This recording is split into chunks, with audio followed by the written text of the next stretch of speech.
Hello everyone, welcome to Learn with Yasmin. আজি ভিডিঅ'ত আমি আলোচনা কৰিম ক্লাছ 12 বায়োলজিৰ চেপ্টাৰ 13 জীৱ আৰু আবাদী। আজিৰ আমাৰ টপিক হৈছে জীৱ আৰু ইয়াৰ পৰিৱেশ, অৰ্গেনিজিম এণ্ড ইটছ এনভাইৰনমেণ্ট।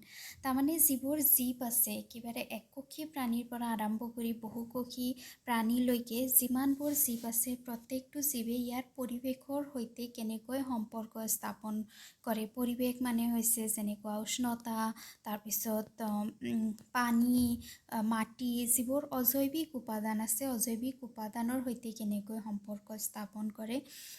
জীৱ পৰ্যায়ত বাস্তৱবিদ্যা হৈছে শাৰীৰিক বাস্তৱবিদ্যা, যিটোৱে বুজাবলৈ যত্ন কৰে যে জীৱসমূহে কেৱল পাৰিপাৰ্শ্বিকতাৰ সৈতে অভিযোজন কৰে এনে নহয়, ইহঁতে প্ৰজননৰ দিশৰ পৰাও অভিযোজিত হৈ থাকে।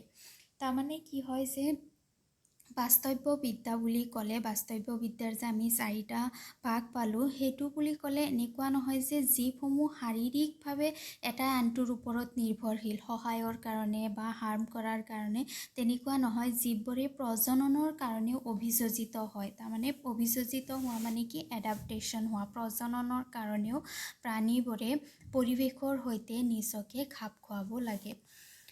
সূৰ্যৰ চাৰিওপিনে আমি বাস কৰা গ্ৰহটো ঘূৰি থাকোঁতে মেৰুদণ্ড হেলনীয়া অৱস্থানৰ তাৰতম্য ঘটাৰ লগে লগে আমাৰ গ্ৰহটোৰ তীব্ৰতাৰ তাৰতম্য ঘটে আৰু ইয়াৰ হ্ৰস্ব দৈৰ্ঘ্যই ঋতুৰ পৰিৱৰ্তন সাধন কৰে। আমাৰ যিখন পৃথিৱী আছে, পৃথিৱীখন কি কৰে, সূৰ্যৰ চাৰিওফালে ঘূৰি থাকে। ঘূৰি থাকোঁতে যেতিয়া ইহঁতে সূৰ্যৰ ওচৰ চাপে তেতিয়া পৃথিৱীত গৰম বেছি হয়, উষ্ণতা বেছি পৰে পৃথিৱীত, আৰু যেতিয়া ইহঁতে অকণমান দূৰলৈকে গুচি যায় তেতিয়া গৰমটো লাহে লাহে কমি যায়। ইয়াৰো উপৰি কি হয় যে বিভিন্ন ধৰণৰ ঋতুৰ পৰিৱৰ্তন হয়। আমাৰ যিটো পৰিৱেশ আছে, পৰিৱেশত কিছুমান পৰিৱৰ্তন হয় যাক আমি ঋতু পৰিৱৰ্তন হোৱা বুলি কওঁ। কেতিয়াবা গৰম হয়, কেতিয়াবা ঠাণ্ডা হয়, কিছুমান সময়ত বৰষুণ পৰে, হয়নে? এইবোৰৰ ওপৰত ভিত্তি কৰি আমাৰ দেশত কি কৰা হৈছে, ঋতু বিভিন্ন ভাগত ভাগ কৰা হৈছে। ইয়াতে এটা চিত্ৰ দিয়া আছে, বাৰ্ষিক তাপমান আৰু অধক্ষেপণ অনুসৰি বায়মৰ স্থিতি। বায়ম মানে কি হয়, য'ত বহুতকেইটা পৰিস্থিতি তন্ত্ৰ থাকে, ৰাইট? য'ত বহুতকেইটা পৰিস্থিতি তন্ত্ৰ থাকে তাক আমি একোটা বায়ম বুলি কওঁ।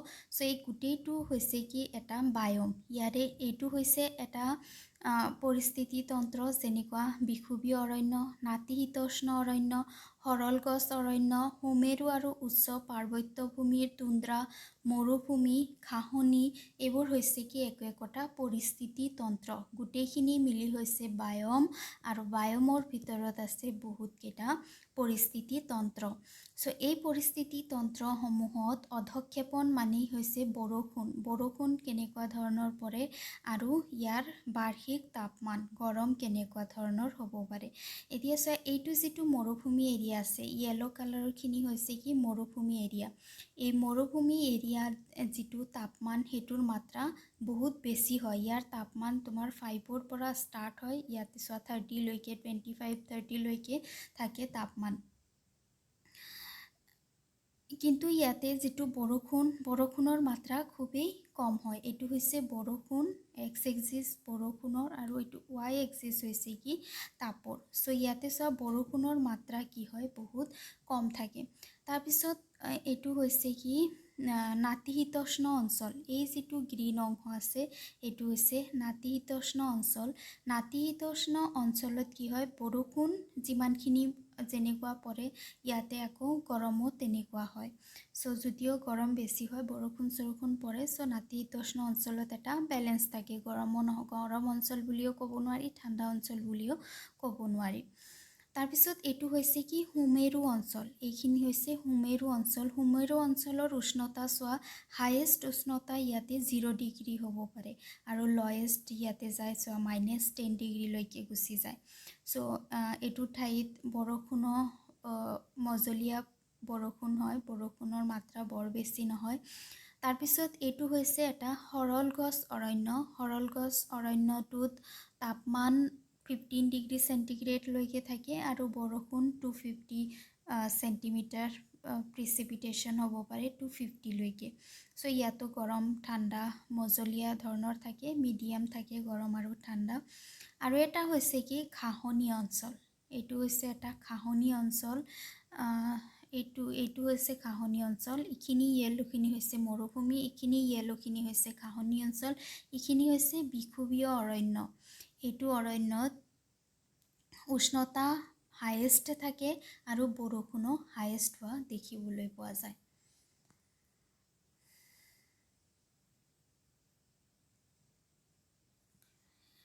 অন্য তাৰতম্যসমূহৰ লগতে বাৰ্ষিক অধক্ষেপণৰ তাৰতম্য, বৰষুণ, বৰফ উভয়ে মৰুভূমিৰ বৰ্ষাৰণ্য, টুন্দ্ৰা আদি গৰিষ্ঠ বায়ুম গঠনত ভূমিকা গ্ৰহণ কৰিছে।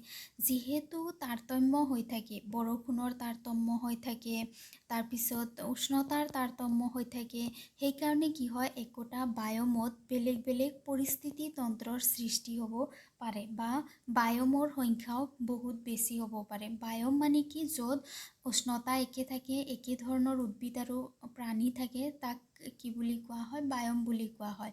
চ' যদি কোনোবা এটা ঠাইৰ যদি এই অজৈৱিক উপাদানসমূহ বেলেগ বেলেগ থাকে, সেইটো আকৌ বেলেগ এটা বায়ুম হৈ পৰে।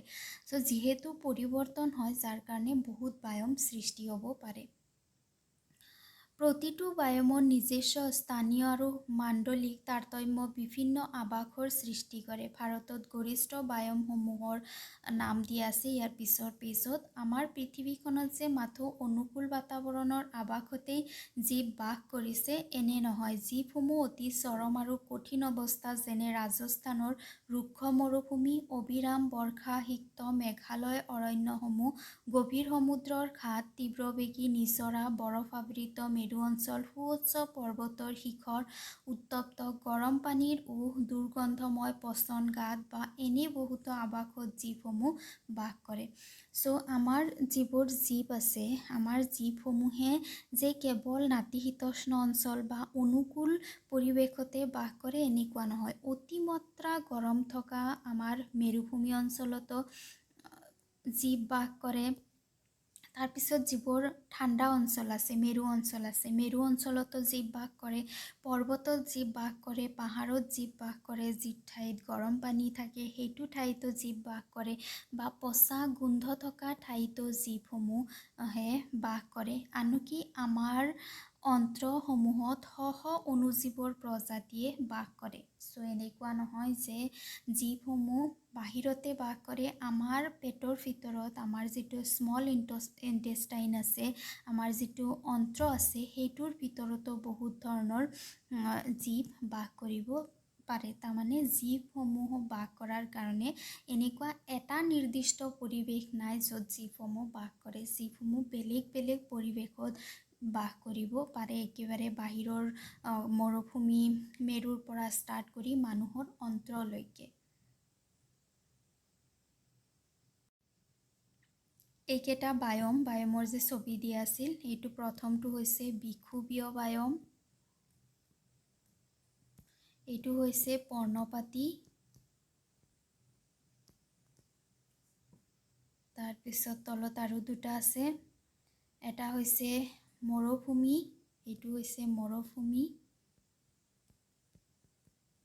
আৰু এইটো হৈছে সাগৰৰ উপকূল, সাগৰৰ পাৰ।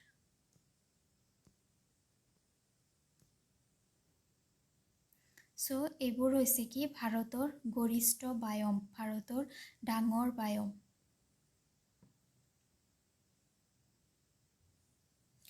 ভিন ভিন আৱাসস্থলত ভৌতিক আৰু ৰাসায়নিক অৱস্থাৰ তাৰতম্য ঘটোৱা মূল উপাদানসমূহ হৈছে উত্তাপ, পানী, পোহৰ আৰু মাটিয়ে হ'ল গুৰুত্বপূৰ্ণ উপাদান। চ' বেলেগ বেলেগ আৱাসস্থলত বেলেগ বেলেগ থকা ঠাইত কি হয় ভৌতিক আৰু ৰাসায়নিক যিবোৰ কাৰক আছে সেইবোৰৰ পাৰ্থক্য ঘটে, আৰু তাৰে ভিতৰত হৈছে উত্তাপ, পানী, পোহৰ আৰু মাটি মেইন অজৈব উপাদান, যিবোৰে পৰিৱেশৰ তাৰতম্য ঘটাব পাৰে, পৰিৱেশ চেঞ্জ কৰিব পাৰে। কেৱল ভৌত ৰাসায়নিক উপাংশই নহয়, কোনো জীৱৰ আৱাসৰ সকলো বৈশিষ্ট্য দান নকৰে। আৱাসস্থলে জৈৱ উপাংশসমূহকো অন্তৰ্ভুক্ত কৰিছে। ৰোগজনক জীৱাণু, পৰজীৱী, পৰভক্ষক, প্ৰতিযোগী জীৱসমূহ সৈতে আৱাসী জীৱৰ অবিৰত ক্ৰিয়া প্ৰক্ৰিয়া চলি থাকে। আমি ধাৰণা কৰিছোঁ যে কোনো এক সময়ত প্ৰাকৃতিক নিৰ্বাচনৰ মাজেৰে পাৰ হৈ যায় আৰু অভিযোজন আৰু প্ৰযোজনৰ দ্বাৰা নিজৰ আৱাসস্থলত তাৰ অস্তিত্ব ৰক্ষা কৰে। চ' ইয়াতে সেইটো কথা কোৱা হৈছে, ইয়াৰ আগৰ ভিডিঅ'ত যে মই আলোচনা কৰিছিলোঁ যে কোনো এটা ঠাইৰ যিটো কোনো এটা ঠাইৰ যিটো জনসংখ্যা, যিটো আবাদী, সেইটো নিৰ্ভৰ কৰে বিভিন্ন ধৰণৰ বস্তুৰ ওপৰত। তাৰে ভিতৰত ইয়াতে এটা গৈছে কি ৰোগজনক জীৱাণু। ৰোগজনক জীৱাণু যেতিয়া আহি যায় তেতিয়া কি হয়, মৃত্যুৰ হাৰ বাঢ়ি যায়, আৰু যেতিয়াই মৃত্যুৰ হাৰ বাঢ়ি যায় তেতিয়া ই আবাদীত বা জীৱ সম্প্ৰদায়ত কি কৰে, এটা বৃহৎ পৰিৱৰ্তন আনি দিয়ে। বা পৰজীৱী, পৰভক্ষক, যিবোৰ পৰজীৱী পৰভক্ষক আছে সেইবোৰে যেতিয়া জীৱসমূহত আক্ৰমণ কৰে তেতিয়াও কি হয়, জীৱৰ সংখ্যা কমি যায়, বা প্ৰতিযোগিতাৰ কাৰণেও জীৱৰ সংখ্যা কমি যাব পাৰে। চ' ইমানবোৰ কৰাৰ পিছতো জীৱসমূহে যিহেতু অভিযোজন কৰিব পাৰে, জীৱসমূহে যিহেতু নতুন পৰিৱেশত নিজকে এডজাষ্ট কৰিব পাৰে, নিজকে খাপ খুৱাব পাৰে, আৰু যিবোৰ যিহেতু প্ৰজনন হয় সেইকাৰণে জীৱসমূহে নিজৰ অস্তিত্ব বজাই ৰাখিব পাৰে। চ' ইমানবোৰ কাৰকে প্ৰভাৱ পেলোৱাৰ পিছতো জীৱসমূহ যিহেতু নিজৰ অস্তিত্ব ৰক্ষা কৰে, তাৰ এটা কাৰণ হৈছে অভিযোজন, এডজাষ্টমেণ্ট, আৰু এটা কাৰক হৈছে কি প্ৰজনন, যাৰ সহায়ত ইহঁতে বংশ বৃদ্ধি কৰে। আৰু অভিযোজন মানে হৈছে কি পৰিৱেশ যেনেকুৱাই নহওক কিয় জীৱে তাতে নিজকে থাকিব পৰাকৈ শৰীৰৰ কিছুমান চেঞ্জেছ কৰি ল'ব পাৰে। চ' আজি ভিডিঅ'ত ইমানখিনিয়ে। ভিডিঅ' কেনেকুৱা পালা জনাবা, ভাল লাগিলে লাইক কৰিবা, ফ্ৰেণ্ডছৰ সৈতে শ্বেয়াৰ কৰিবা, আৰু চেনেল ছাবস্ক্ৰাইব কৰিবা। Thank U.